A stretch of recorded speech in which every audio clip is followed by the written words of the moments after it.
Јас ја играм кралицата Гертруда. Актерката Катерина Коцевска е нова ВД директорка на Драмски театар, избрана од редот на вработените, велат од Министерството за култура. Таа утре ќе направи примопредавање во театарот, пошто официјално ќе започне новата функција. Информацијата за Телма ја потврди и Коцевска, која рече дека по примопредавањето ќе биде во можност да зборува за приоритетите како нова ВД директорка на театарот. Коцевска е скоро 37 години член на ансамблот на Драмски.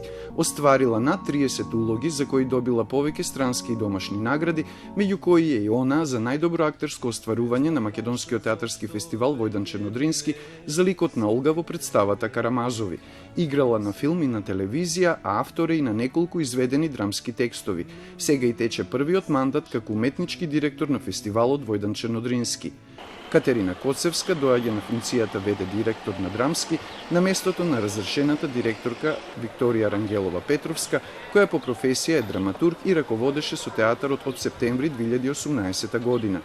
Таа беше разрешена од премиерот Заев како дел од проветрувањата во институциите во текот на летото, а минатата недела поднесе оставка на функцијата. Согласно законските процедури, во текот на 6-месечниот мандат на Коцевска, Министерството за култура ќе распише оглас за избор на директор на Драмски, велат од ресорот култура.